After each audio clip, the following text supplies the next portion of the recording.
Hello and good morning to all of you. मेरे प्यारे बच्चों और साथी, आप सभी को एक बार फिर से मेरे तरफ से बहुत बहुत बधाई और स्वागत है मेरे इस यूट्यूब चैनल में। दोस्तों, आज हम आप सभी के लिए एक बहुत ही रोचक इंटरेस्टिंग डेलीशियस टॉपिक लेकर के आए हैं। आप भी सोचेंगे कि हाँ सर, आज वाकई में बहुत ही डेलीशियस टॉपिक है। दोस्तों, आज के टॉपिक से हम आपको काफ़ी कुछ अच्छी और जानकारी वाली चीज़ें बताएंगे। और टॉपिक का नाम है 10 बातें से जाने इंग्लिश इंग्लैंड में कब और कैसे आया। बिल्कुल सही, टॉपिक का नाम भी इंटरेस्टिंग है।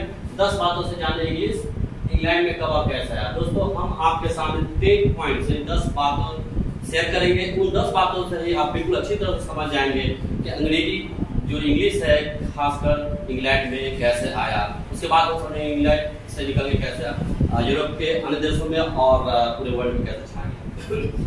तो सबसे पहले मैं आपको बता दूं जानकारी की बात की इंग्लैंड में इंग्लिश आने से पहले, यानी इंग्लिश की शुरुआत से पहले इंग्लैंड में कौन सारी लैंग्वेजेस थे। सबसे पहले मैं बता दूं कि पहली सदी में जीसस क्राइस्ट एवं बाइबल की भाषा अरामीक थी। फर्स्ट सेंचुरी की बात कर रहा हूँ दोस्तों, कब की बात कर रहा हूँ? फर्स्ट सेंचुरी की।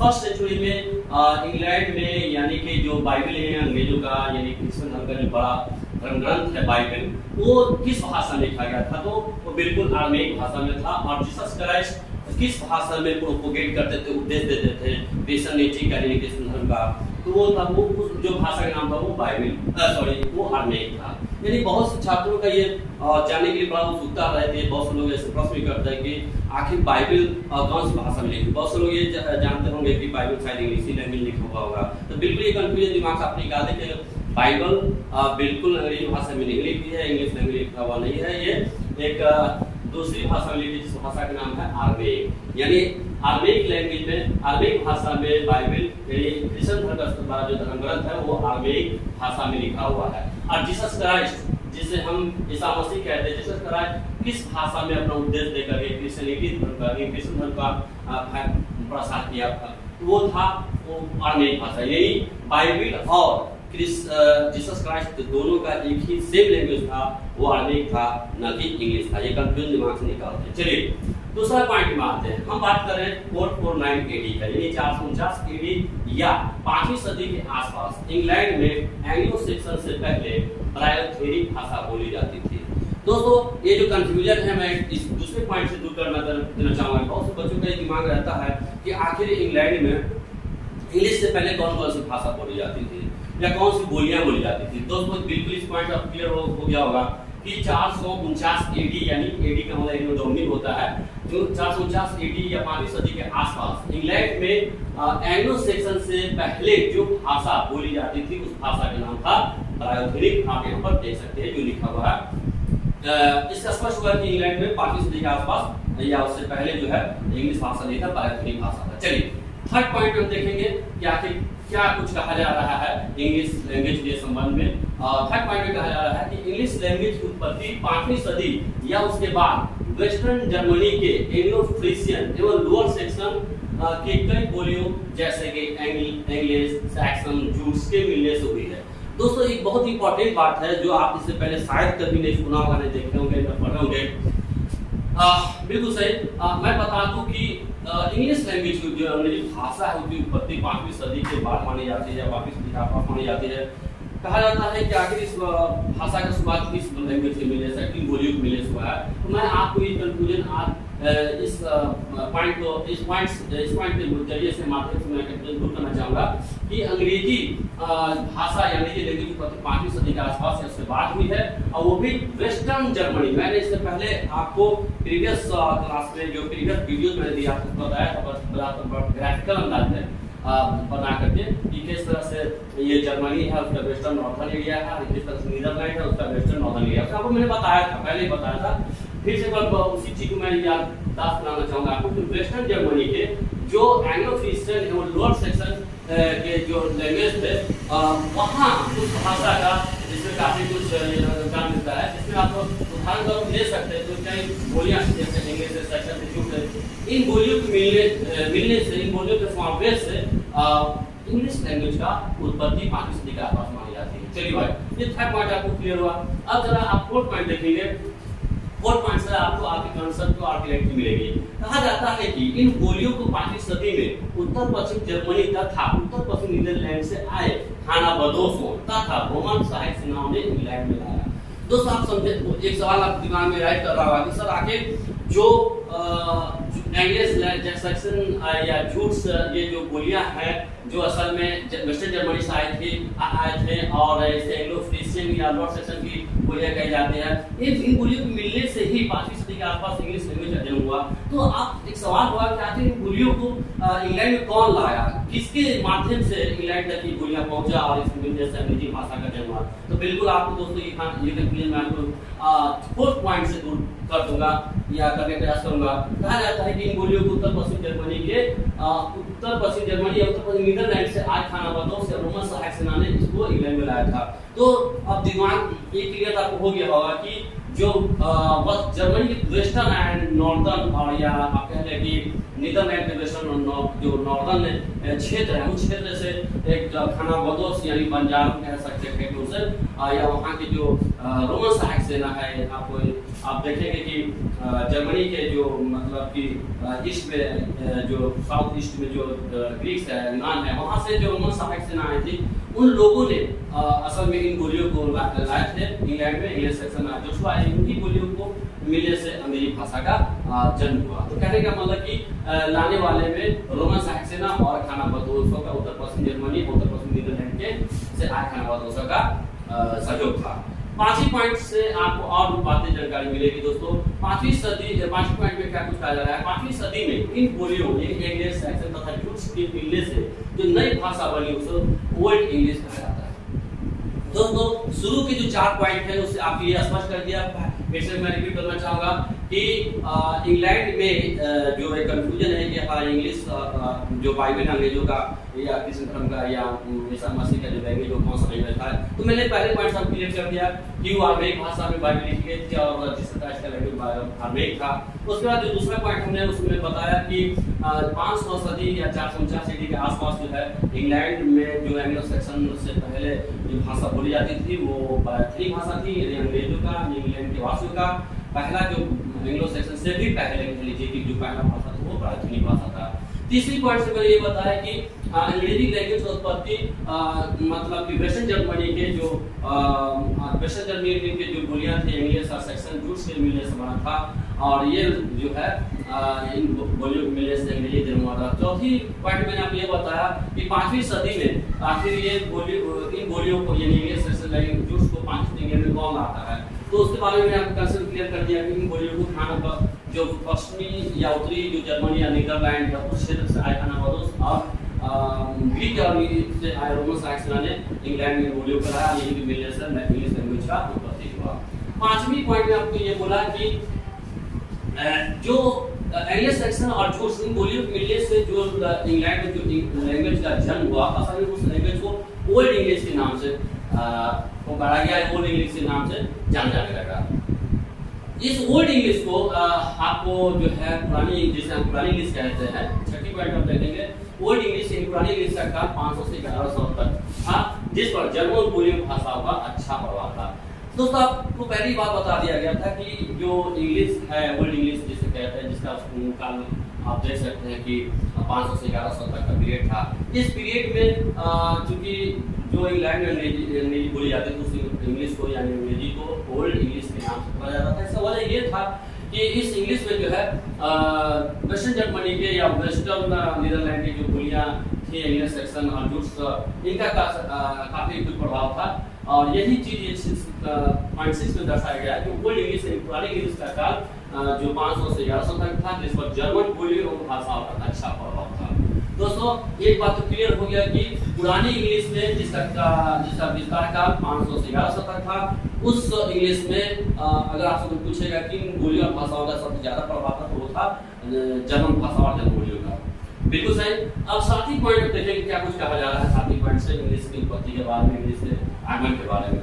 दोस्तों 1066 ईस्वी में फ्रांसीसी राजा ड्यूक ऑफ नॉर्मंडी का इंग्लैंड के कबीलों यानी एंग्लो सैक्सन तथा जूट पर आक्रमण होता है और आक्रमण के बाद इंग्लैंड के ओल्ड इंग्लिश पर फ्रांसीसी शब्दों तथा भाषाओं का प्रभाव पड़ा। इस नए बदलाव से इंग्लिश का एक नया दौर आया जिसे मध्य इंग्लिश या मिडाइवल इंग्लिश कहा जाने लगा, जिसका काल 1100 से 1500 तक ईस्वी तक का था। दोस्तों आप साथ ही पॉइंट को देखेंगे, काफी इंटरेस्टिंग और रोचक पॉइंट है, जिस पॉइंट से आपको काफी कुछ जानकारी मिलेगा।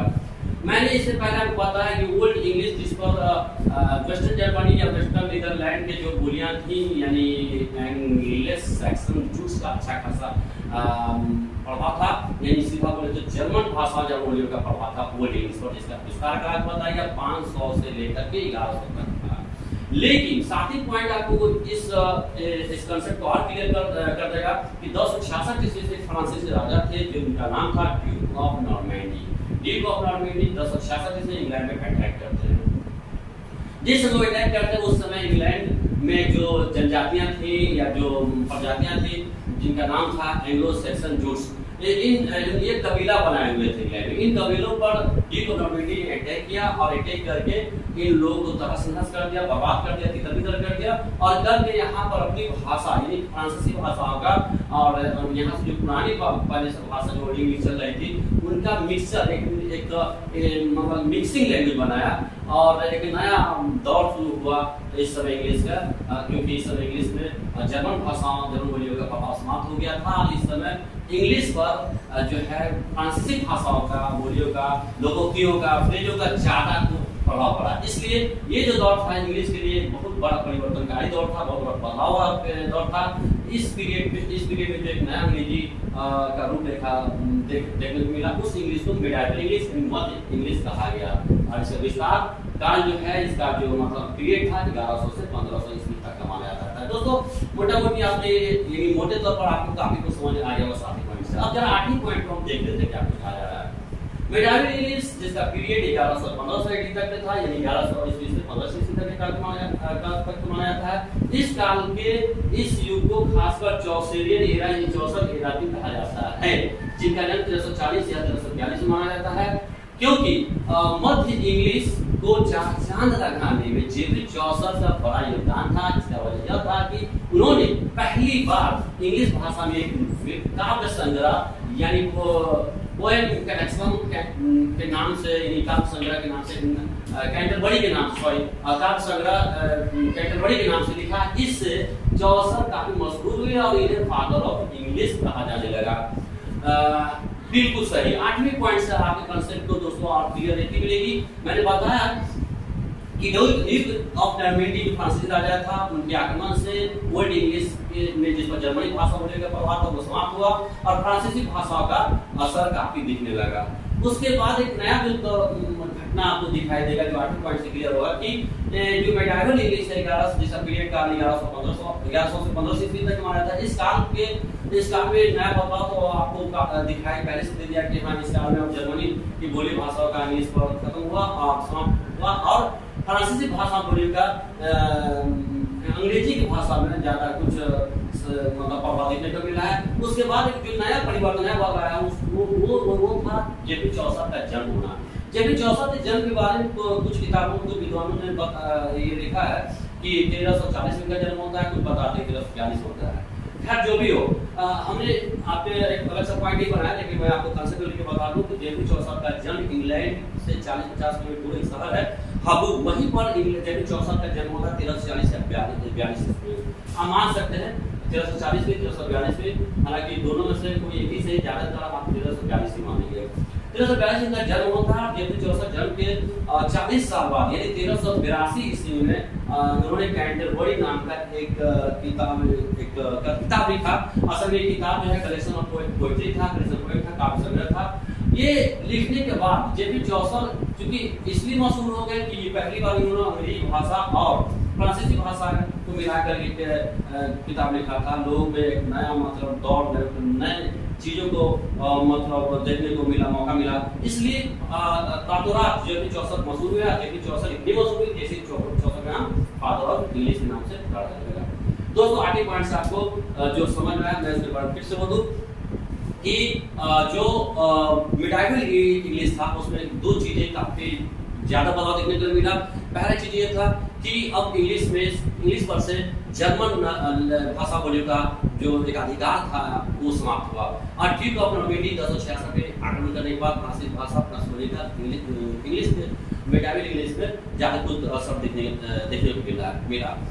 इसमें एक तो ये बदलाव था। दूसरा बदलाव ये था कि जेपी चौसर का जन्म होता है। जेपी चौसर वो वैसे व्यक्ति थे जो अंग्रेजी और फ्रांसीसी भाषा में से एक नया दौर शुरू किया और इसलिए वो ये काफी मशहूर हुए और इतनी मशहूर हुई कि इनको फादर ऑफ ओल्ड इंग्लिश या फादर ऑफ इंग्लिश भी कहा जाने लगा। चलिए अब 9वें पॉइंट पे देखते हैं कि अंग्रेजी के संबंध में क्या कुछ कहा जा रहा है। अब दौर आता है 15वीं सदी का। बिल्कुल सही, 15वीं सदी में एक बहुत बड़ा चेंज होता है, एक बहुत बड़ा परिवर्तन होता है, बहुत बड़ा बदलाव होता है। तो वो बदलाव किस लिए कि शेक्सपियर का एरा आ गया। अब जो चौसर का एरा खत्म हुआ, शेक्सपियर कौन है इसके बारे में हम तफसील से दूसरे वीडियो बात करेंगे, लेकिन अभी 9वां पॉइंट की बात करेंगे। अब दौर आता है 15वीं सदी का जिसमें शेक्सपियरियन एरा। ये शेक्सपियर साहब का जन्म 1564 में होता है, 1616 एडी में 1616 से इनका ध्यान होता है। खैर इसका वजह यह है कि इंग्लिश को आधुनिक अंग्रेजी भी मॉडर्न इंग्लिश शेक्सपियर बनाने में शेक्सपियर का बहुत बड़ा योगदान था। उन्होंने अपने सारे पोएट्री, ड्रामा, सोनेट में इंग्लिश तथा यूनानी भाषा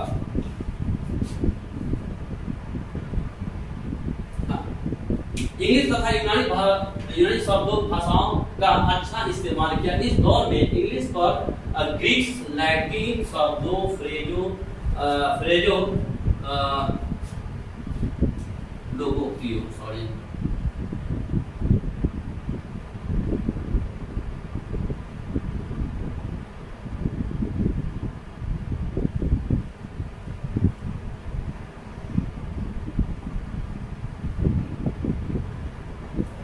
एक बार फिर से मैं आपको बता दूं, जो अब दौर आता है 15वीं सदी का जिसे शेक्सपियरियन एरा यानी कहते हैं। इसका वजह यह है कि इंग्लिश को आधुनिक अंग्रेजी बनाने में, आधुनिक अंग्रेजी या मॉडर्न इंग्लिश बनाने में शेक्सपियर का बहुत बड़ा योगदान था। उन्होंने अपने सारे पोएट्री और ड्रामा सोनेट इत्यादि को उन्होंने इंग्लिश तथा यूनानी शब्दों भाषाओं का अच्छा इस्तेमाल किया। इंग्लिश तथा यूनानी शब्दों भाषाओं का अच्छा इस्तेमाल किया। इस दौर में इंग्लिश पर ग्रीक, लैटिन शब्दों, फ्रेजों लोगों का अच्छा प्रभाव था। इन्हीं वजह से शेक्सपियर को मॉडर्न इंग्लिश कहा जाता है। दोस्तों मैं इस पॉइंट को जरा तफसील से यानी एक्सप्लेनेटिव मोड बता दूं कि 15वीं सदी का जो पीरियड था, चूंकि शेक्सपियर का जन्म 1564 में होता है और 1616 में देहांत होता है, आप बोल सकते हैं कि 15वीं सदी का पूरा जो दौर था वो बिल्कुल शेक्सपियरियन एरा के नाम से जाना जाने लगा, क्योंकि शेक्सपियर ने बहुत सारी परिवर्तन लाया इंग्लिश में। सबसे पहले तो उन्होंने अंग्रेजी में जो फ्रांसीसी भाषाओं का प्रचलन था उनको खत्म किया और उन्होंने अंग्रेजी फ्रांसीसी भाषा के जगह पर अंग्रेजी के साथ लैटिन और ग्रीक शब्दों का ज्यादा इस्तेमाल किया। ग्रीक शब्दों, लैटिन शब्दों, फ्रेजो लोगों को ज्यादा इस्तेमाल किया और अंग्रेजी को अर्थवेटफुल और ज्यादा ही रोचक बना दिया। इसलिए अपने सारे पोएट्री, सारे ड्रामा, सारे मतलब सोनेट में उन्होंने इस ग्रीक और लैटिन और इंग्लिश का इंटरमिंगल को इस्तेमाल करके उन्होंने अंग्रेजी को काफी आकर्षक और रोचक बनाया और यही वजह था। इन बदलाव के कारण से शेक्सपियर को मॉडर्न इंग्लिश फादर कहा जाने लगा, यानी आधुनिक अंग्रेजी के पिता कहा जाने लगा। ये 9 पॉइंट था। अब 10वां पॉइंट में आपको कुछ और अच्छी बात मैं बता दूं दोस्तों, जो काफी कुछ आपको जानकारी मिलेगी इससे। अंत में 16वीं सदी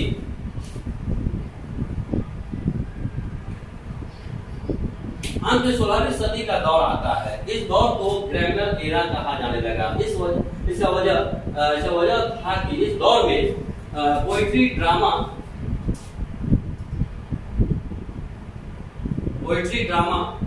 नॉवेल के अलावे कई सारे ग्रामर भी लिखे जाने लगे और पहली बार इंग्लिश यूरोप से निकलकर एशिया तथा इंडिया में पहुंचा। यह दौर था 1600 ईस्वी का। दोस्तों मैं आपको बता दूं कि जो दार्शनिक पॉइंट है इसमें आपको एक जो चीज खासकर समझ में आएगा कि इस पीरियड को न तो चौसरियन एरा कहा गया, न तो शेक्सपियरियन एरा कहा गया, बल्कि इस एरा को क्या कहा गया, तो इस एरा को ग्रामेरियन एरा कहा गया, यानी कि ग्रामर एरा कहा गया।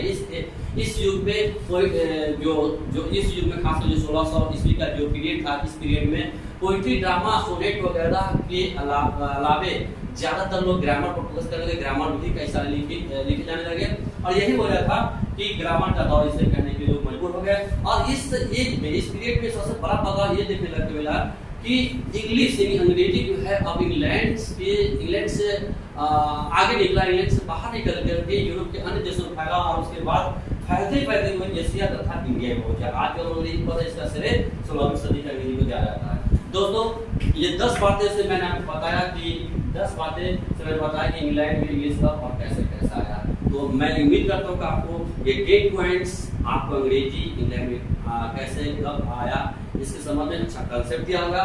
और मैं और भी कई कैसे जानकारी लेकर नेक्स्ट वीडियो में, तब तक के लिए आपको फिलहाल थैंक यू, बहुत सा आपको अच्छा